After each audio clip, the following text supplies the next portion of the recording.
En este video vamos a solucionar una serie de problemas acerca de todo lo que hemos visto hasta el día de hoy. Esto creo que es bastante bueno para que se vea un poco en práctica todo lo que hemos aprendido hasta ahora. Vamos a comenzar con un problema en donde se tienen dos placas que se están moviendo, dos paredes que se están moviendo una con relación a la otra y que en medio de ellas, además de esto, se está moviendo una placa en dirección opuesta a una de estas paredes. Posteriormente, vamos a ver cómo podemos calcular el torque necesario para mover un cilindro cuando tenemos cierto lubricante. Y finalmente vamos a hacer un ejercicio sobre capilaridad. Yo creo que con estos tres temas, entonces se abarca la mayoría de lo que hemos visto hasta el día de hoy. Pasemos entonces a el primero de los problemas.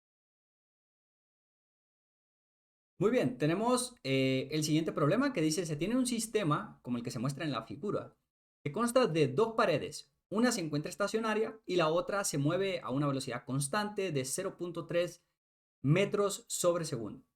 El espesor entre las dos paredes se llena de un aceite cuya viscosidad es de 0.027 pascales por segundo. Dicho espesor es de 3.6 milímetros y a una distancia de 1 milímetro de la pared fija pasa una placa delgada, cuyo espesor es despreciable, de 30 por 30 centímetros a una velocidad constante de 3 metros sobre segundo. Dice, si suponemos que la velocidad en cada una de las capas de aceite varía de manera lineal, inciso A, encuentre el lugar en donde la velocidad del aceite es cero, si es que existe. Y inciso B, calcule la magnitud de la fuerza necesaria con la que se tiene que jalar la placa para mantener el movimiento.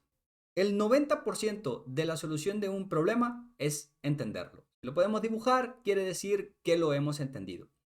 Hay cosas que es necesario sacar del enunciado para poder solucionar el problema. La mayoría ya se nos está dando dentro de la figura. Se nos pone que la pared de arriba es la pared fija, la pared de abajo es la pared móvil. Nos dice en qué dirección se está moviendo cada una de ellas. Nos dice la distancia que hay de esa placa de espesor despreciable que se está moviendo a 3 metros sobre segundo en esa dirección y dónde está la fuerza que nos están pidiendo básicamente, ¿no? Sin embargo, una de las cosas que no nos dicen o que no está expresado dentro de la figura, que nos toca a nosotros hacerlo, es esa variación lineal de la velocidad con el espesor. ¿Por qué? Porque el inciso A también nos dice, encuentre el lugar en donde la velocidad del fluido es cero. Obviamente, el fluido que está adherido a la pared fija, a la que se encuentra en la parte de aquí de arriba, el fluido que está adherido a ella, pues dado que la pared está fija, tiene velocidad cero. Sin embargo, y esto es importante, sin embargo, aquí tenemos cambios de dirección en la velocidad. ¿Qué quiere decir?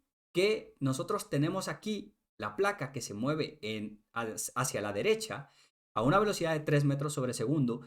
El aceite que está adherido a esa placa también se mueve a la derecha a 3 metros sobre segundo. Por lo tanto, tenemos flujo en esta dirección. ¿Qué es lo que pasa si nosotros nos vamos a la pared que es móvil? La pared de arriba es fija, pero la pared de abajo es móvil. Y la pared móvil de abajo se está moviendo hacia la izquierda, en sentido opuesto a la placa, y se mueve a una velocidad de 0.3 metros sobre segundo.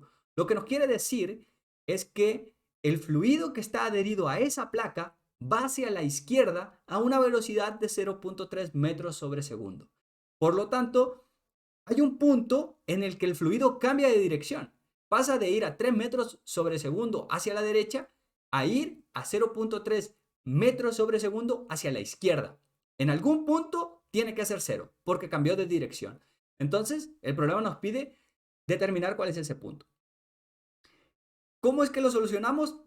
Haciendo uso de lo que nos dice. Suponemos que la velocidad en cada una de las placas de aceite varía de forma lineal. Hagamos entonces de manera esquemática qué es lo que está pasando con la velocidad y de ahí vamos a ver cómo es que podemos determinar dónde es que es cero, ¿no? Voy a tratar de hacer un sistema coordenado en el cual en la dirección X voy a tener lo que serían los valores de velocidad y en la dirección Y lo que voy a tener es el espesor. Simple y sencillamente. Es decir, yo me detengo en este punto de aquí. Entonces yo me detengo en este punto de aquí y digo que voy a utilizar mi sistema coordenado que va a ir hacia arriba. Entonces aquí tengo 2.6 milímetros. Y esto voy a decir que es, no sé, vamos a ponerle W. No estamos haciendo referencia a velocidad. Pero podemos poner realmente lo que nosotros queramos. Bueno, ¿cómo es que realmente se está moviendo el fluido entre estas dos placas? ¿Qué es lo importante? Porque nosotros lo que nos interesa es precisamente eso, saber cómo es que se está moviendo entre las dos placas y a partir de ahí entonces determinar dónde es que es cero, cuál es el valor de h, cuál es la altura a la cual es cero. De una vez, está entre estas dos, ¿no? Y nada más. Perfecto. Entonces, vamos a suponer que este punto de aquí representa una velocidad de menos 0.3 metros sobre segundo, o lo que es lo mismo, una velocidad de 0.3 metros sobre segundo hacia el lado izquierdo. Y voy a decir que esto representa una velocidad de 3 metros sobre segundo hacia el lado derecho. Lo que nos está diciendo el problema es, hay que suponer que la velocidad varía de manera lineal. Quiere decir que voy desde los menos 0.3 metros sobre segundo hasta los 3 metros sobre segundo de manera lineal, siguiendo una línea que se incrementa o que va disminuyendo para cada uno, dependiendo de cómo se quiera ver. Y lo que podemos hacer entonces es tirar una línea. No me va a salir de derecha, de una vez les digo, pero voy a tratar de hacer lo mejor que pueda. Voy a tratar de unir estos puntos entonces por una línea que va a ir así. Perfecto. Entonces, lo que podemos observar aquí es que efectivamente en un punto, en este punto de aquí, que yo no sé cuál es, la velocidad es cero. ¿Por qué? Porque la velocidad cambia de dirección ahí. Entonces, ¿cuál es el valor de altura que nosotros tenemos ahí? Para esto se hace uso de un truco geométrico. Lo que tenemos ahí entonces son dos triángulos que son similares entre los dos. Es decir, los dos triángulos tienen todos los mismos ángulos y lo que yo puedo hacer entonces es decir que la relación que existe entre los dos lados, entre dos de sus lados, son iguales, básicamente. No estoy diciendo que los dos lados sean iguales, sino que la razón entre un lado sobre el otro lado, entonces son iguales. ¿Qué significa esto? Bueno, básicamente lo que yo voy a decir es que la división entre lo que nosotros tenemos aquí sobre este y lo que nosotros tenemos aquí sobre este son iguales. Vamos a escribirlo para que quede un poquito más claro. Vamos a suponer que el valor que yo estoy buscando yo lo voy a llamar h. Es una altura h a la cual la velocidad es 0. Entonces, si observamos la distancia que hay de este triángulo que está formado aquí arriba, esta distancia de aquí es básicamente los 2.6 centímetros totales menos esa distancia h que yo estoy buscando. Entonces, de aquí escribo 2.6 milímetros, bueno, 2.6 menos h. Y dije, lo voy a dividir sobre el mismo cateto, digámoslo así, del otro triángulo. El otro triángulo es el que comparte también la distancia, pero esta distancia de aquí es precisamente la que yo estoy buscando. Voy a tomar como referencia el fondo.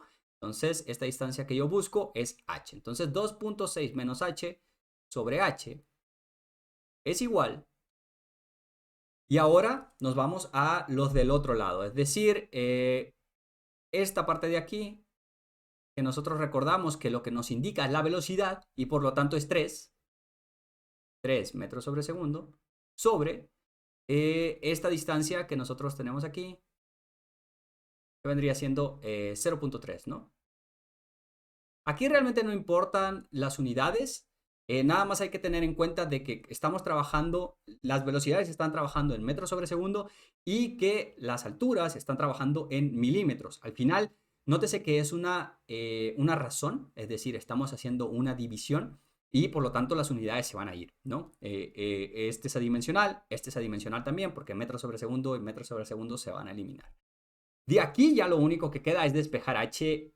No voy a hacer paso por paso el despeje, eso es de álgebra bastante sencilla.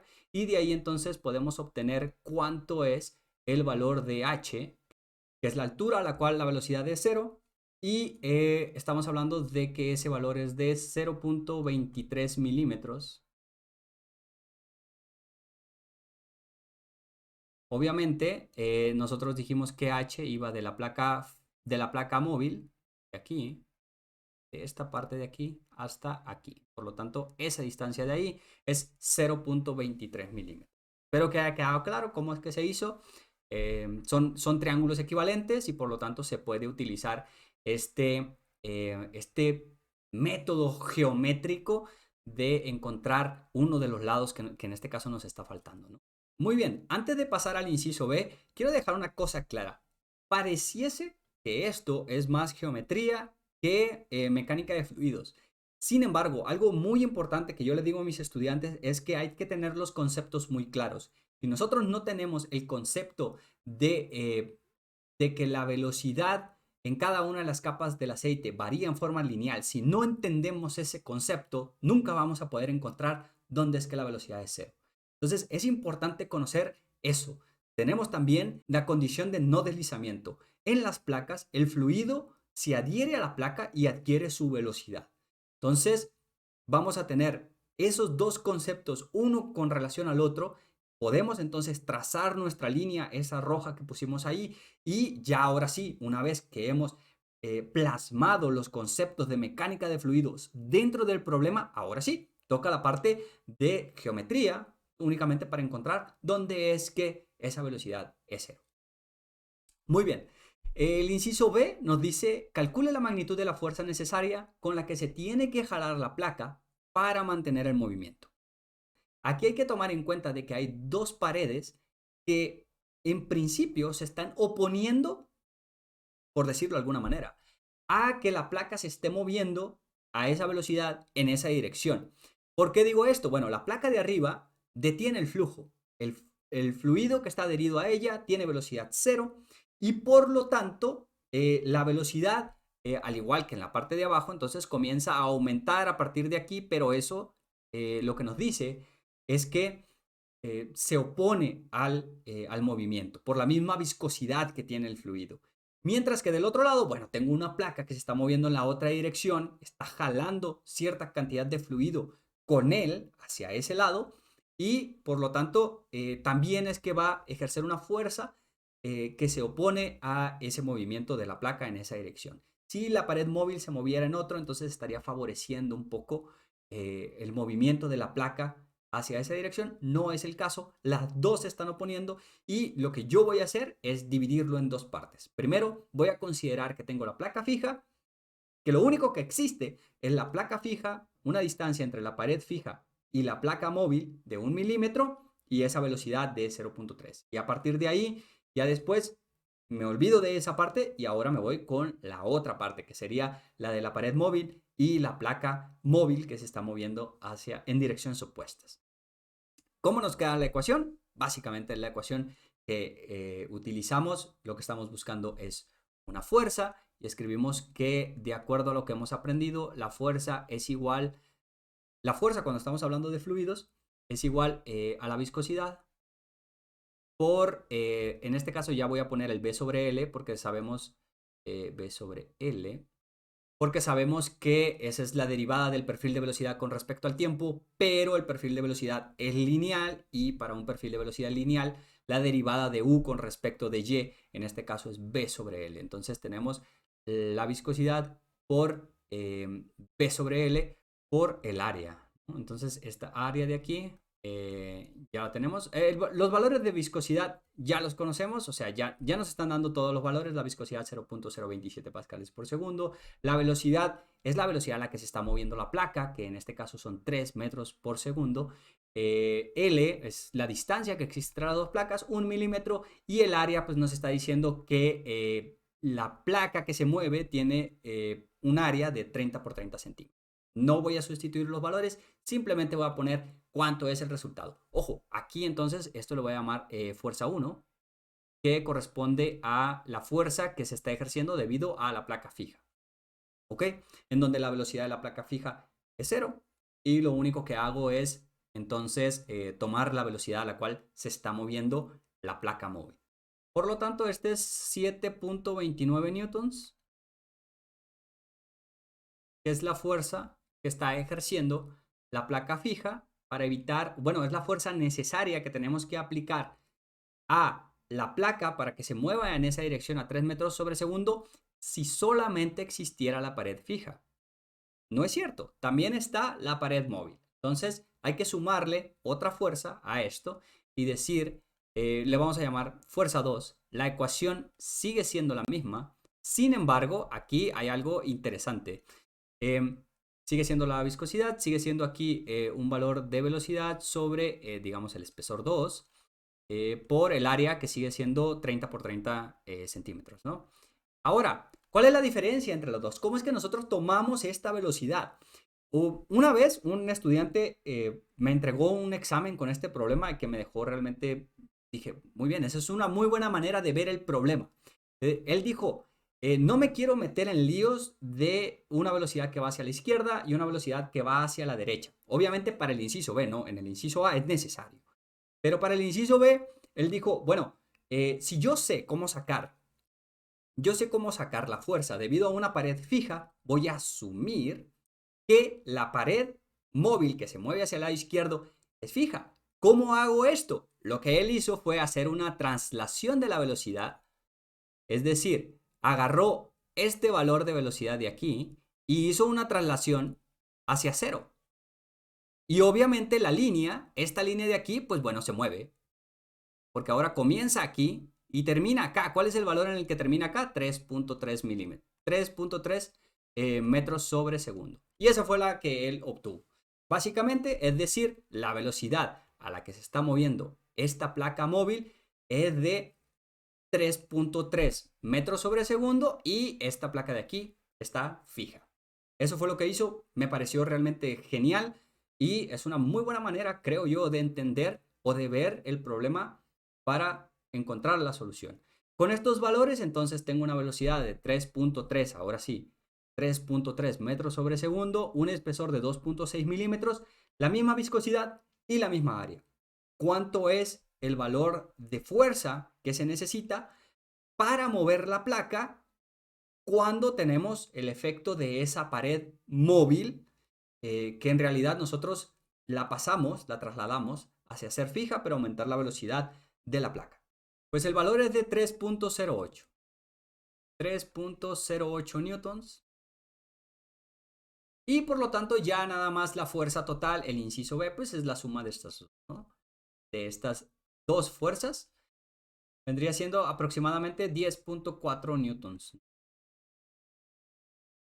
Esa es la fuerza necesaria para mover la placa a una velocidad de 3 metros sobre segundo cuando se encuentra entre una pared que está fija y a 1 milímetro de distancia y una pared que se mueve en dirección opuesta a 0.3 metros sobre segundo y una distancia de 2.6 milímetros.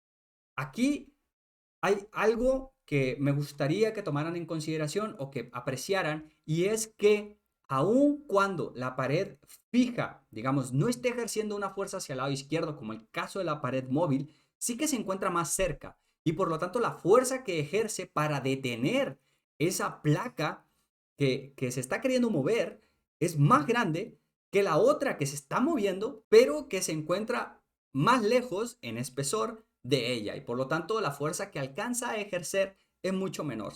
Es hasta, es la mitad o menos de la mitad, ¿no? Entonces, no hay que irse con la intuición de decir, ay, es que esta se está moviendo hacia el otro lado, por lo tanto la fuerza que va a ejercer es mucho más grande.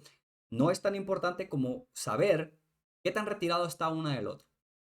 En el siguiente ejercicio que vamos a resolver es cuando tenemos dos cilindros que son concéntricos, cómo es que podemos calcular el torque. Realmente es un ejercicio muy sencillo y bueno, voy a escribir las ecuaciones y voy a escribir los resultados